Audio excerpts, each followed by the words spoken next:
Hey everyone, welcome to Inside Gaming. It's Sunday. I hope you're not too hungover. Hope you got a good night's sleep last night. Hope you didn't party too hard and you're feeling bright-eyed and bushy-tailed today because we're talking about consoles, everyone's favorite subject. The PlayStation 5 and the Xbox Series X are finally on the horizon now that we've already seen what the Xbox will look like, but so far, we're still in the dark on the PS5. All we have to go on right now are a handful of dev kit renders, which, if PlayStation history repeats itself, means the final console will look absolutely nothing like these images. But in the spirit of an all-new decade, in the spirit of the roaring 20s, I thought it'd be a good opportunity to look back at some of the best-looking consoles from the past before the new ones hit. So a few quick concessions off the top. This is my list. There will absolutely be things on here that you don't agree with or think that should be here that aren't, and that's okay. If you want to leave a comment letting me know something about your console picks, I'd love to read them. I promise I will read every single one. Also, this piece is all about aesthetics. We're not talking about anything other than shallow good looks here. This is, for the most part, just a reckless exercise in nostalgia. It's a junk food that provides no real nourishment, but damn, it tastes good. Also, these are in no particular order whatsoever, so there's not like a ranking or anything. One's not necessarily better than the other, so we're just kind of gonna go through these. All right, first up is the Game Boy Advance SP. It was the peak iteration of the storied Game Boy lineage. It solved most of the issues holding back the groundbreaking first iteration from true greatness with its rechargeable battery, backlight, and a clamshell design. And goddamn, it looked good doing it. Fun fact, on a family trip to New York City, 12-year-old Zach couldn't care less about the modern wonder of the world. It was the Times Square Toys R Us, because he was too busy fogging up the glass display case, oogling the newly released SP, just sitting there breathing on it hard while New York happens in the background. So yeah, we all grew up playing Game Boy under our covers late at night with that little shitty worm light attachment, so it can't be understated just how much the SP changed the game. Finally, I could build the darkest blanket fort imaginable and still be able to grind through the legacy of Goku into the wee hours of the morning. All I ever wanted to be in life was a Super Saiyan. My name is Jalen, and I am a Super Saiyan.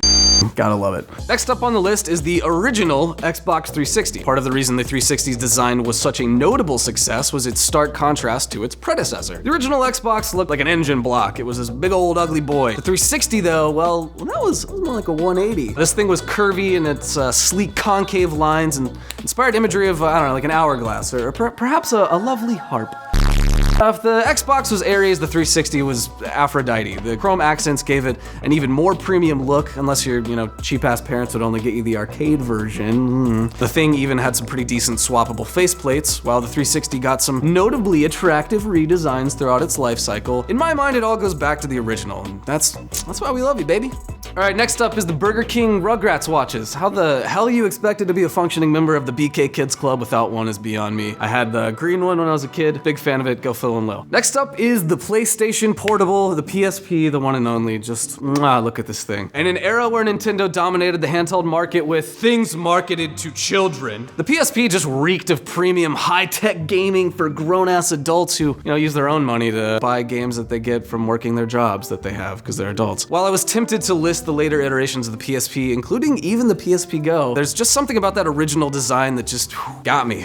Clean up on aisle Zach. The thing looked and felt expensive, like if you dropped it from a few inches, it would absolutely shatter, and I cared for this thing like it was a baby. On a side note, f your eggs, Miss Chamberlain, this is all I ever needed to know about raising a child. The PSP did everything in its power to live up to the name. It was literally trying to be a portable PlayStation. I mean, it ran discs for Christ's sake. An open and close mechanism on the back, that satisfying motion of clicking that UMD into place is just, heaven. It's also impossible not to talk about that gorgeous screen. It dominated the entire front of the machine, and while some, ghosting and bleeding around the screen in intense moments makes it a little rough to look back on, at the time it was just glorious to, hold all that resolution in your hands. Also, adolescent Zach just looked up so much porn on that thing too, just like using the built-in web browser to load the paywall pages to subscription porn sites where it's just like the whole cast all in the front, all naked whatever, but it was kind of a gamble. It was like Russian roulette because as the image would slowly load down from the top, sometimes it would just be like boobs, boobs, boobs. No! Penis is the first thing you see. It was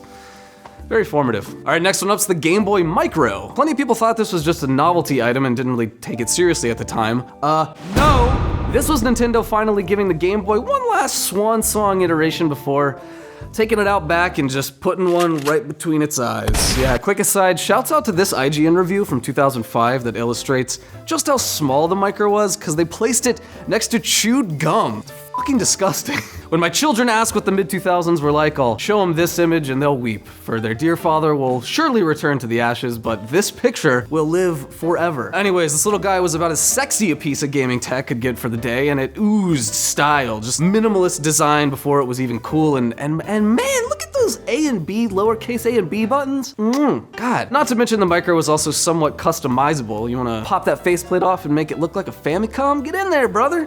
Next up's the DS Lite. Like the Gameboy Advance SP before it, the DS Lite was an iteration on an already successful device, and in my opinion, it was the purest of the DS line. The original DS was a groundbreaking machine, to be sure, but it looked like a kind of like a monstrosity, you know, designed by Boeing or something. It was clunky, it had some pretty off-feeling buttons, the screen was hilariously way too dim. It was definitely like a Gen 1 version. Thankfully, the DS Lite launched 2 years later in 2006 and remedied pretty much all of those headaches. The jagged wing look of the original was replaced by a glossy, evenly distributed body more reminiscent of something from Apple. The edges actually lined up to form a closed clamshell rather than just having that weird underbite that the original had. Nearly every aspect was improved for the better, even down to the new stylus that didn't feel like a toothpick. This is why I was asking the studio if someone has a mini DV player around here, because on a mini DV, somewhere in my room, there's a video of 12-year-old Zach reviewing the DS Lite.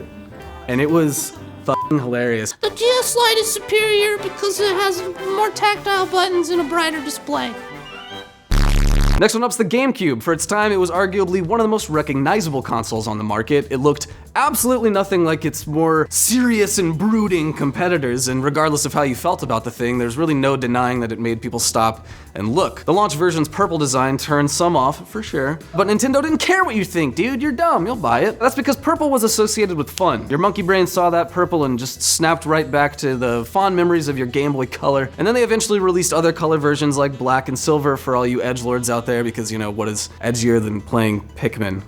Yeah, you really showed them. I never even actually minded the handle on the back. It was kind of like a godsend for lugging it over to a buddy's house for basement Smash tournaments and the like. Also, to be noted, the springiness of the power button and the reset button still gets me to this day. There was always something so satisfying about that clunk of the open button and then just the feeling of pushing the little eject thing on the disk drive to get those little fuckers out of there. Oh, it was awesome. All right, it's finally time to talk about the PS2, the best-selling console of all time, one of the most important consoles of all time, if only for introducing countless children to gaming just because their, parents wanted to buy one of the cheaper DVD players currently available. I find the PS2 aesthetically pleasing in a very different way from most of these choices. It struck a fine balance between the more analog consoles of old and the forward thinking that would blast PlayStation into the stratosphere in the years after its release. The rippled trim almost looks out of the 70s, or like a nod to the wood and accordion-style ridges of the Atari 2600. The move away from gray to the jet black and blue palette would come to define PlayStation style over the next generations. You could almost hear that startup warp sound just looking at the machine.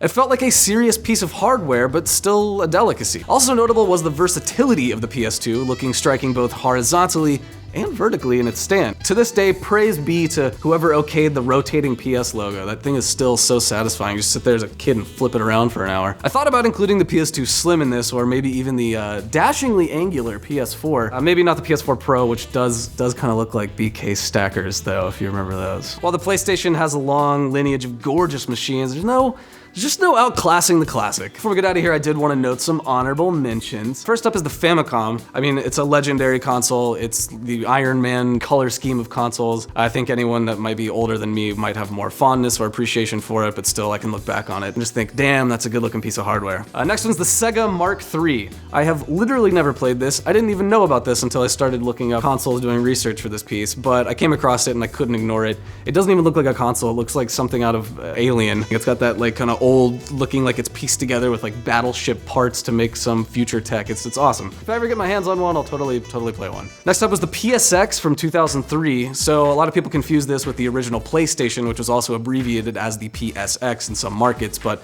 this was called the PSX. It was actually a dedicated video capture kind of media station box that also had a fully functional PlayStation 2 within it. It was a kind of a monstrosity to some, but to me, I really like the way it looks. It's this kind of big, boxy, stark white, glossy piece of machinery that kind of reminds me of, my dad's old hi-fi stereo systems and stuff. It was a cool statement that never really made it big outside of Japan, but I'm here for it. Next up is the Dreamcast. I personally don't think that it's the most aesthetically pleasing of the consoles, but I do have to note that its design was definitely unique, especially the controller. Having the ability to have that little screen in the controller really was different from anything else I'd seen at the time. I don't know, I feel remiss if I didn't toss it in on this list at least somewhere. And finally, I want to give a nod to Scanners. You remember Scanners by Radica? The best handheld console ever, or the thing that made it totally fine for you to run around the grocery store like a madman while your parents were grocery shopping and you just were knocking off the aisles and scanning every barcode you could. Yeah, so big shouts out to Scanners. Really miss those.